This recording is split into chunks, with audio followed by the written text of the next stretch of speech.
Stars, cars, guitars. Coming up. I mean, Tony and I are probably the two chancers in our outfits. We're the weakest link, Jim. Yeah. Great survivors, though. Terrific survivors. I was going to say we've bluffed it so far. This is Stars, Cars, Guitars with Tony Hadley, Jim Cregan, and Alex Dyke. Hello, guys. I'm sorry. I've got to go straight in with it.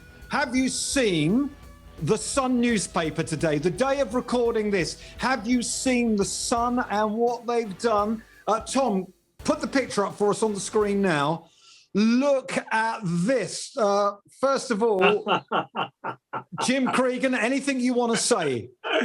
Oh, dear. I always liked him, but now I really like him. That Tony Hadley. I almost fancy myself. I've only just seen it. It's literally the last couple of minutes seen it. And wow, I mean, you don't think that what we're all chatting about and everything on the podcast is necessarily going to get into the Sun. And here we are, the nation's looking at TH, looking rather lovely, I'd say. What? Yeah, on a wrecking ball. But just for the people that are listening to this on the headphones, this is Tony actually his head superimposed on Miley Cyrus on the wrecking ball commercial, where he's dangling rather fetchingly on a ball and chain, which is where I think probably his wife and many of his other friends would like to see him. I think a lot of people like to see me on a ball and chain. That's what I meant. But I kind of said it's very tongue-in-cheek, which obviously everybody knows what I'm like. But it's like, you know, what do you do to get recognised in the pop world today? I know what I'll do for my next record. So I'll do a Miley Cyrus. Anyway, I absolutely love it. I think it's absolutely funny, fantastic. And I love stuff like that. I really, really do. So whoever the journalist was, thank you very, very much. Lovely. I'm looking at this thinking that's your head, Tone, obviously. Absolutely. Miley's torso, and those are your legs. They're not my legs, are they? They're not my legs. No. Sure, no. they're your legs. How would you, excuse me, I've got a very important question to ask you. How would you know? Yeah. The two reasons. It's known in the business that Tone has lovely legs. It is? And also, when we were sat around in back gardens recording socially distanced podcasts last summer, I saw his legs. Oh, mate, my legs are terrible. I've got more. When I used to play football, this is how stupid I am, right? So I used to play a lot of football, and because I thought I was dead hard, you know, I was like, you know, I'm Tone the Tough, and so I wouldn't wear shin pads. So consequently, I've got more dents in my shins. I used to get cut every single match. So I've got my legs are just a massive cuts and scars, and they're awful legs. They must be Miley Cyrus's legs. They can't be mine. Yeah, maybe. It's either that or they're from that grand piano that's in your living room. Maybe at a second glance, maybe they are Miley's legs. You're just stirring it, aren't you, Alex? I like that about you. Yeah. You're just stirring a bit. Stars, Cars, Guitars. Subscribe. Find us on Facebook, Twitter, and starscarsguitars.co.uk. Anyway, how are you guys? You all right? Yeah, everything I think okay? So, right? Yeah. How about you? Yeah, good. I mean, I just Ali's had the old vaccine now, so that's really good. I'm really happy about that. So we've both had our first jab, and I've sort of future's looking reasonably bright. We just got to get Europe into line, and then we can go and tour Europe again, which I love going to Europe. And myself and the fabulous TH band, we have some wonderful, wonderful gigs over there, and love the people, but. Just got to get the house in order a bit, so sooner the better. And also, I want to go on holiday as well. Yeah, I know. Yeah, but don't you? Yeah, that really surprises me, Tone. I've got to be honest. I want to go on holiday too, but I was talking to one of my lads today. We went on a dog walk. It's a nice day, the day we've recorded this. We're out, and I said, I'd love to be on holiday abroad. I said, but first of all, you've got to get in the taxi. Then you've got to do all the hassle at the airport. Then you've got to sit on a plane. Then you've got to mingle with everyone when you're on holiday in a different country. And then you've got all that on the way back. To me, it would give me so much anxiety. I'd rather wait until we had the all clear, all clear, all clear. No, I'm more than happy to go through all that malarkey. So I can go to the little beach that we go to with a little shack there, and sit looking at the bay, that go snorkeling with the kids. I love going. My girls love snorkeling, so we go. We actually saw a little octopus as well. So that was little Genevieve spotted that. So love going snorkeling, and then all of a sudden, get a little table on the beach, bit of sea bass, salad. Oh, jug of sangria. Tone, thank Clacton. you very much. Yeah, Clacton this he summer.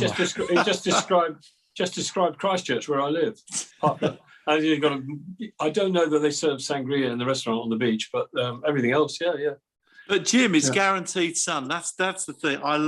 It's the sun that I love. I really do. That's true. And also the different culture as well. I just love the fact that you're in a different environment, speaking a different language, and that's what I really like. I agree with that. I like that too. Yeah, but the price. I'm a bit more on. Maybe it's because of my age, but I'm a bit more on Alex's side with the aggravation of getting to another country to have a holiday.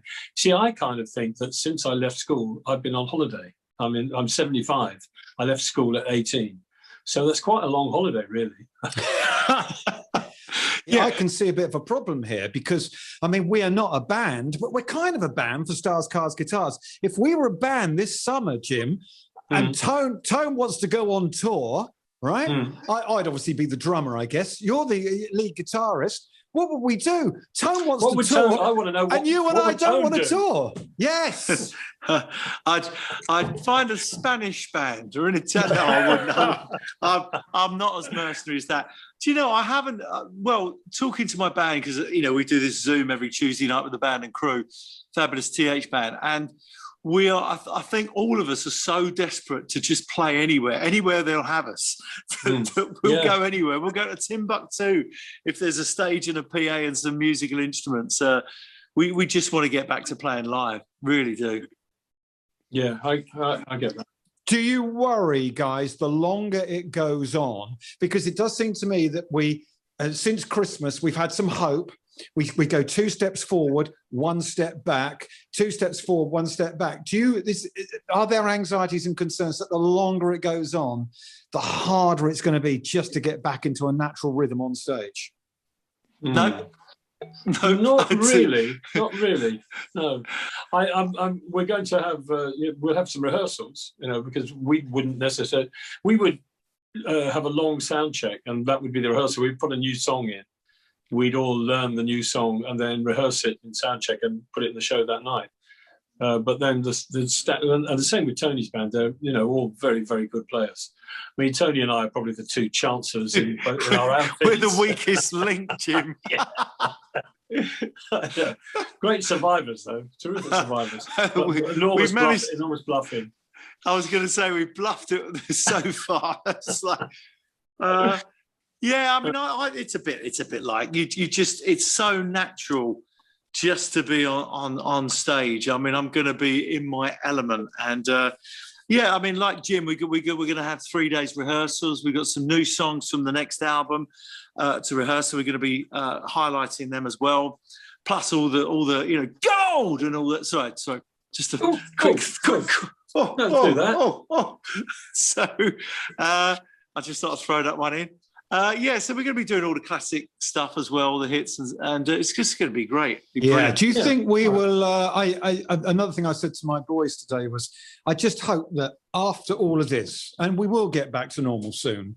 We don't know how long soon is, but I hope that none of us, and we will because it's humanistic, but I hope it's a long time before we take normal life for granted. Being able to go out, have a coffee with friends, go to a gig, go to a theatre, go on holiday, have a barbecue with friends. I hope we never take it for granted.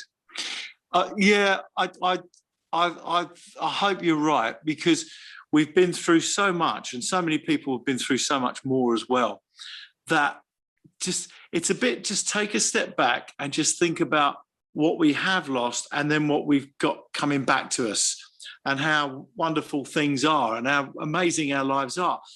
For some people, though, I feel blessed, as I've said before, living out in the country, and you guys as well, we're in a great position. But for some people, it's been super, super, super tough. and that's, you know, and we've got to, you know, there's going to be a lot of people that are going to be unemployed, and we've got to build the confidence back in the country and get ourselves back. And you know, there is a lot of inequality in this country, and we need to really bridge that gap. It's so important. It really is. And so I hope politicians listening out there know what you've got to do. Music's always been a great way to bring people together. Social messages in music as well, whether it's the Motown stuff, the soul stuff from America in the 60s, the 70s, or more political stuff from Billy Bragg. Maybe that's a little bit too political, or Paul Weller, stuff like that. Music's a really good way to bring people together, isn't it, Jim? Yeah, absolutely. And you know, you mentioned a little while ago about lists, the songs that were built from lists. Easy for me to say. Oh yeah, I'm breaking these, one of my teeth in for the dog. I like list songs. I think you don't particularly, but something popped up on my phone, on my Spotify or something. Bob Dylan wrote a song, "Serve Somebody." And it's a long list of various people, and every time he gets through a bit of the list, he says, you know, it may be the devil, or it may be the Lord, but you've got to serve somebody. And I thought that's almost a political statement in itself. You know, the awareness that, you know, if I'm doing a gig, I'm probably working for a promoter, unless I put the gig on myself or the band puts the gig on. So at that point, I'm working for somebody. Nearly everybody's working for somebody, and even the President of the United States is working for the people, right? So the idea of political rhetoric or even political imagery built on music, I think, is incredibly helpful, and I love it. I'm a huge Dylan fan, and I think that his contribution to how we think as the generation that grew up with him, I think that's a very important part of what makes music so wonderful. And there are loads of people who do it. You know, it's not just Dylan. There's all sorts of people. I've had a crack at it myself now and then. I mean, one of my favourite songs, Jim, is Billy Joel, "We Didn't Start the Fire." Yeah, I just absolutely. I mean, that's lyrically genius. But, you know, going back to music, I've done a few interviews this week because everything's kind of hotting up a bit. So, you know, July the 26th is my first show, and then, June 26th, first show, Let's Rock Leeds. And then July, we're chock-a-block, which is great. And so a lot of people have been doing a lot of interviews. People get, I suppose, excited again. But the one thing that I get asked all the time is, what was one of the most amazing things that you ever did, you know, sort of gig-wise? And we always hit in the same place, which is Live Aid. And that was so powerful. It changed the way people perceived music, perceived charity, you know, the fundraising things that we do today are really due to what happened in 1985. So, you know, sometimes people go, "Oh, you're just a bunch of puffy pop stars," and it's like, but yeah, no, but listen, that's true, yeah, that's true as well. Bouffant hair and loads of hairspray, dear, loads of hairspray.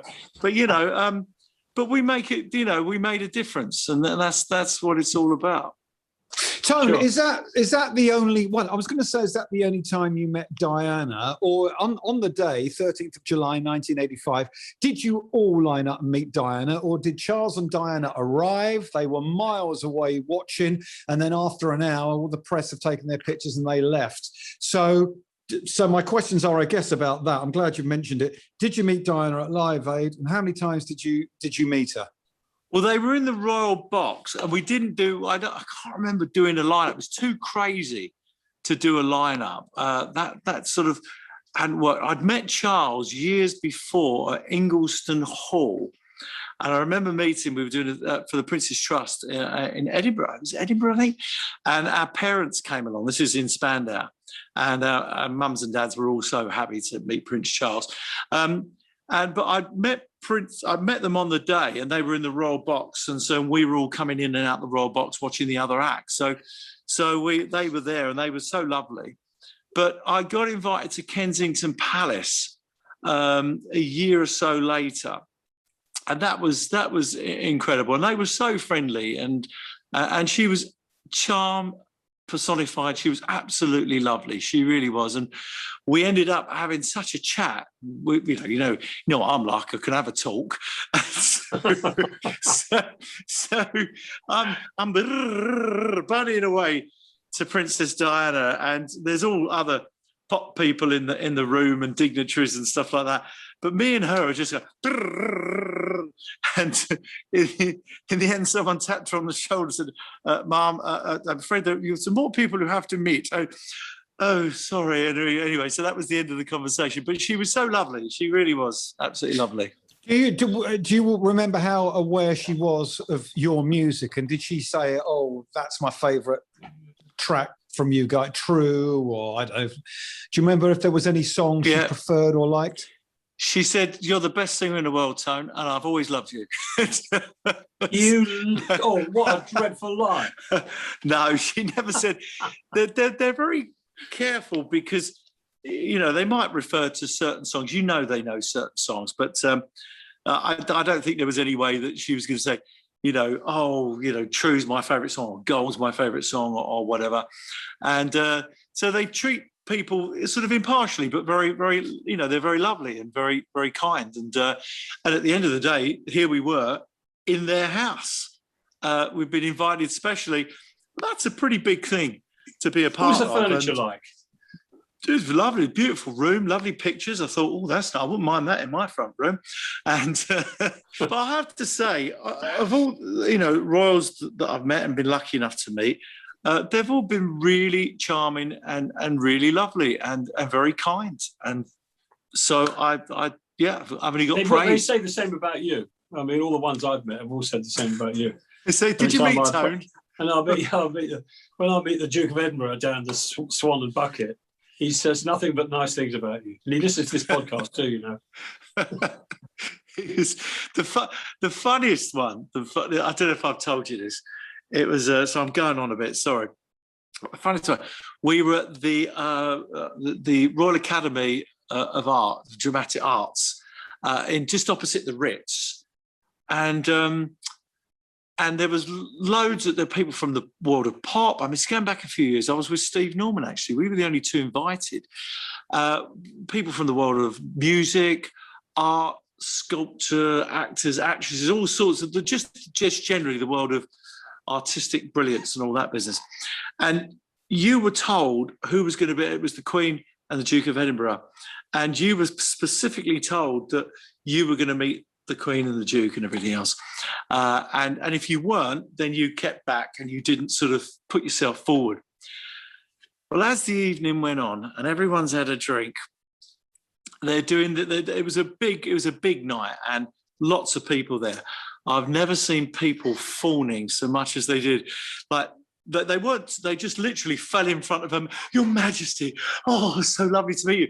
And of course, there's all these. They hadn't been asked to actually specifically meet the Queen, but it was just funny. People they go really funny when the Queen's there. They really do. They lose all sense of where they should be. And it wasn't when I'm around you. I must admit, I go weak at the knees. And now I've seen you as Miley Cyrus. There's going to be no stopping me now, Tone. I've got your address and everything. I tell you what, Jim. Imagine when we finish this podcast, right? Tone's going to want to show that picture of himself to the family. What are his teenage daughters going to think if that gets out? If someone sticks that on Facebook, what's his kids going to think? They're going to love it. Well, Tone's best. It's best if I answer that for Tone. Go on. They're going to think it's really funny because they know their dad's got a great sense of humour. Oh, that's lovely. Look, just before we get back to list songs, because I want to get back to that, can I just say to our friends watching us on YouTube, it's really important that you leave a message for us, a comment. We love reading those. Please click like and subscribe to our channel. We know that most of you still listen to this as a podcast from wherever you get your podcast, because a lot of you are out running and jogging and commuting. But of course, we are up on YouTube now as well. We'd love it if you would subscribe to our channel. Right, guys, look, list songs. This is my point. I'll come back to you, Jim, and then we'll get Tone's take on this. Stevie Wonder, a pure genius and a great song as from Songs in the Key of Life. I'm looking at the lyrics here. Until the rainbow burns the stars out of the sky, until the ocean covers every mountain high, until the dolphin flies and parrots live at sea, until we dream of life and life becomes a dream. Actually, those are great lyrics, but it's the until, and I just don't like the listy bit of it. Yeah, okay. I think it's the way he set it up more than the fact that it's a list. I mean, you're quite right. It's a lovely lyric, but I think it's a very valid way to write a lyric. I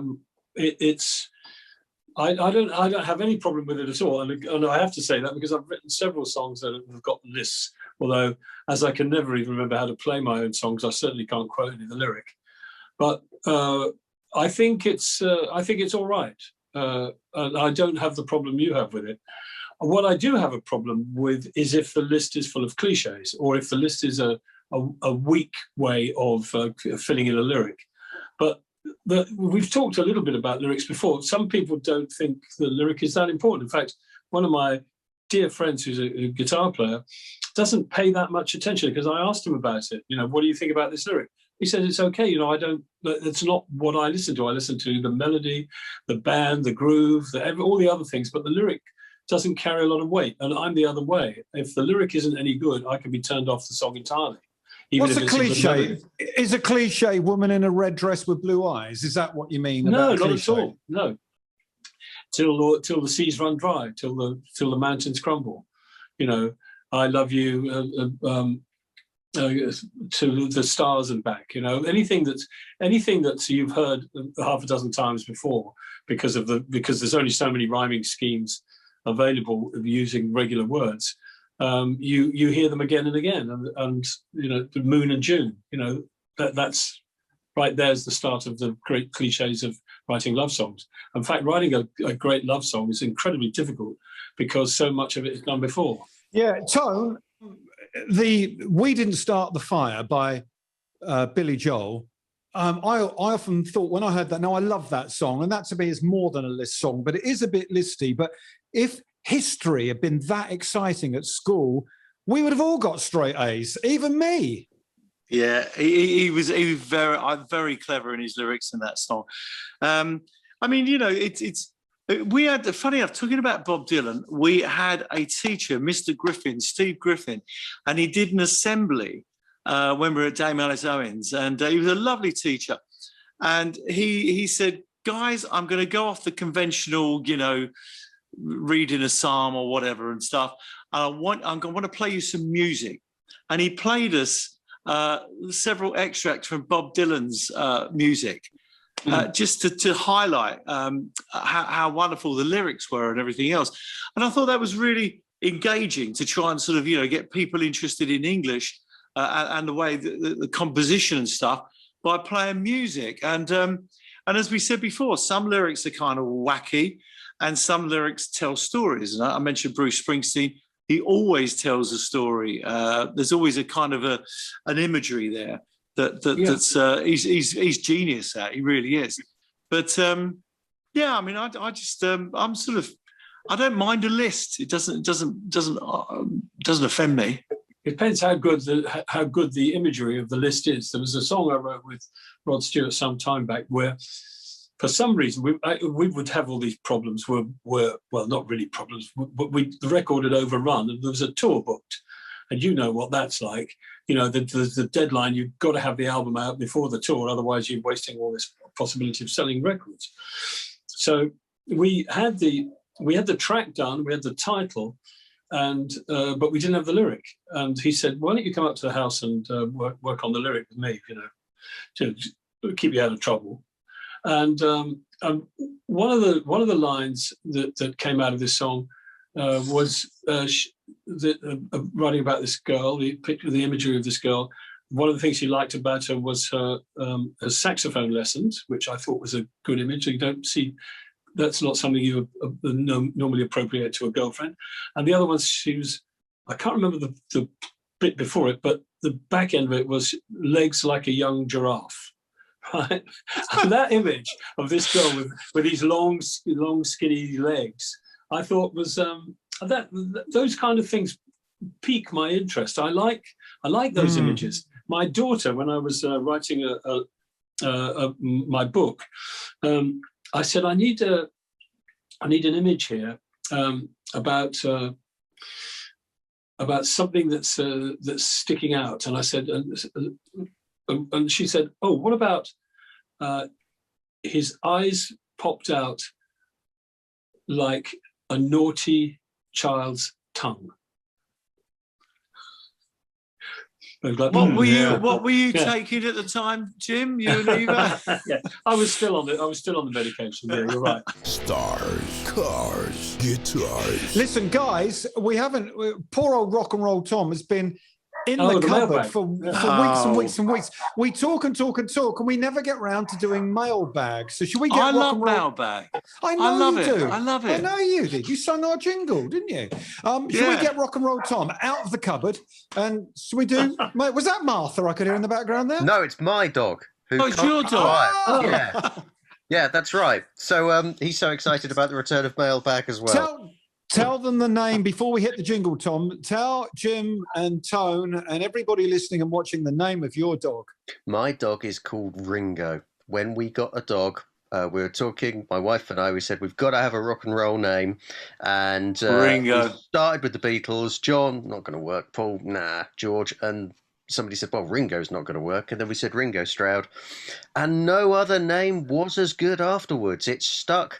And then when we went to collect him, because we wanted him, we found out that the people who'd had him had called him Rolo. So we thought, okay, well, he's definitely Ringo then. Mailbag, mailbag, mailbag. Stars, cars, guitars. First question for you is from Mel. And Mel says, hi guys, my question comes from my experience. All my life, I felt like I was born in the wrong era. I'm a big fan of Tony Hadley, but I started watching him live in 2001 when I was the mere age of 12.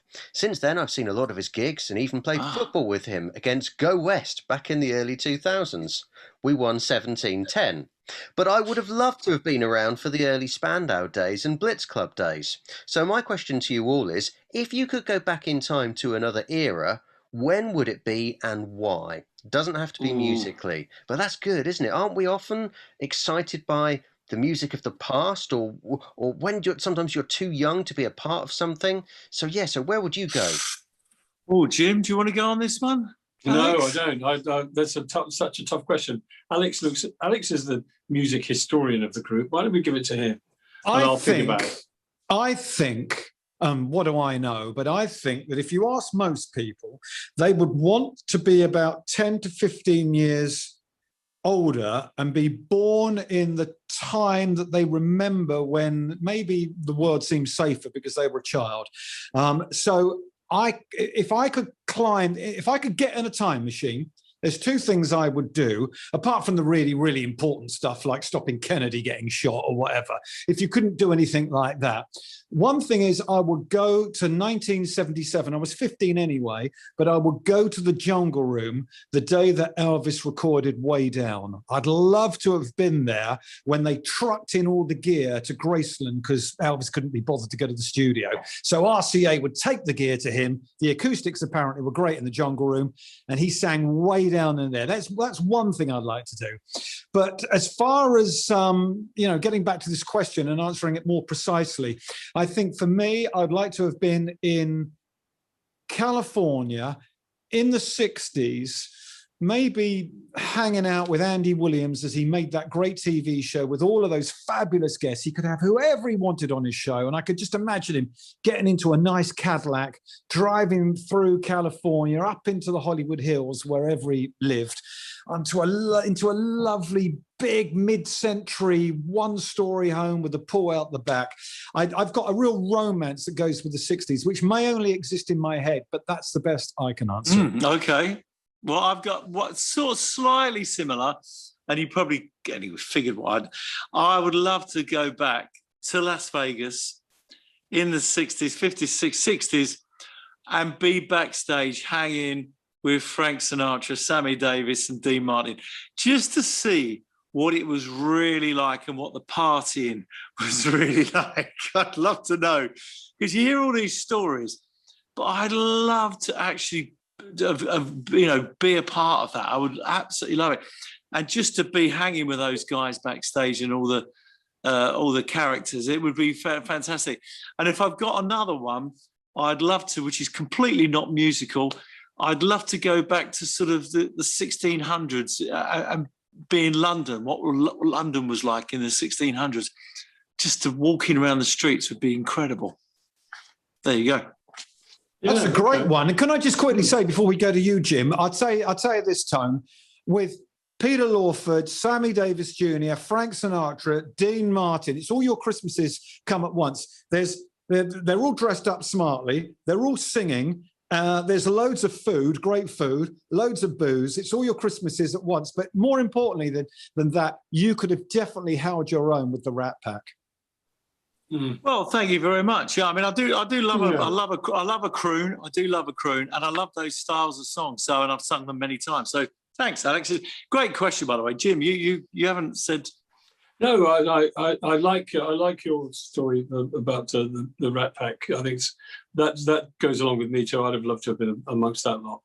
I wouldn't have minded being in Chicago when the blues was kicking off. Really, when B.B.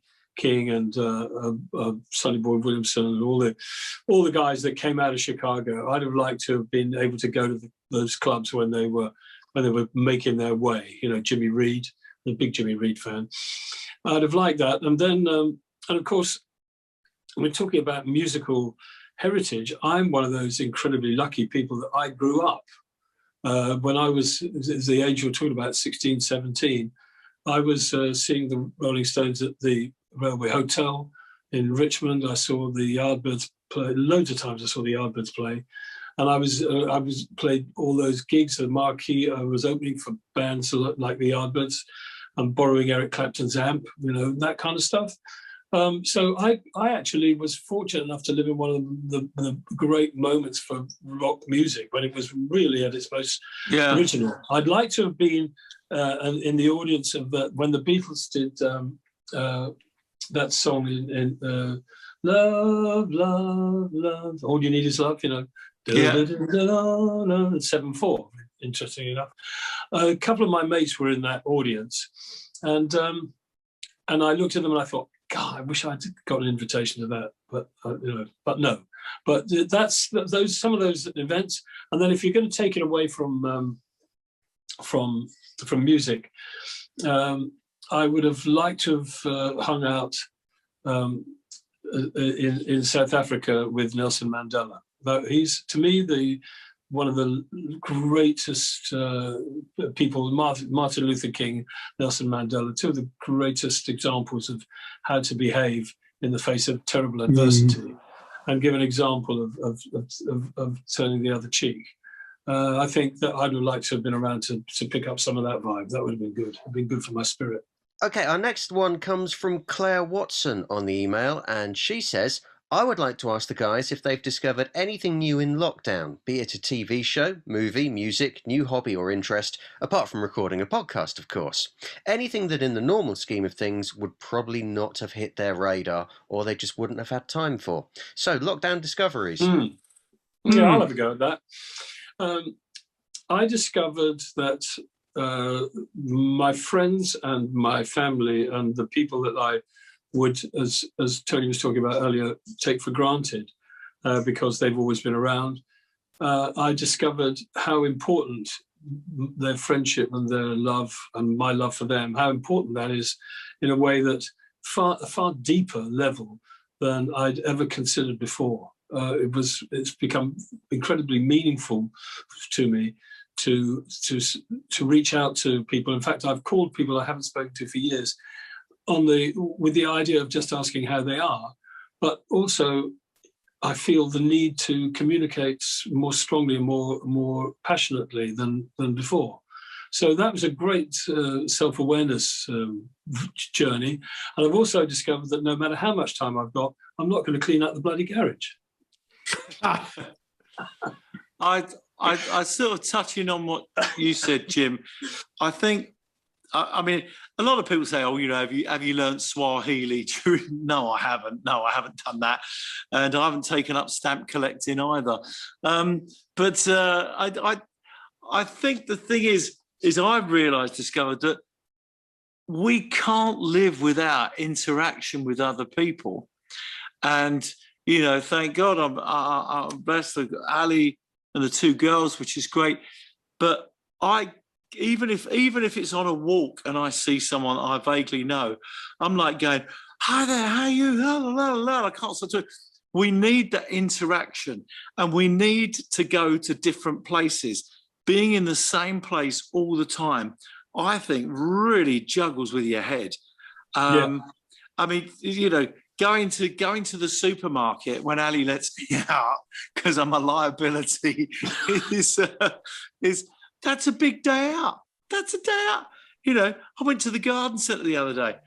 Oh, this is great, isn't it? You know, talking to the girl on the till. "Hello, love, how are you?" You know, and yeah. So that I think I realise that we do need interaction, both sort of, you know, in terms of geography and physically as well, massively.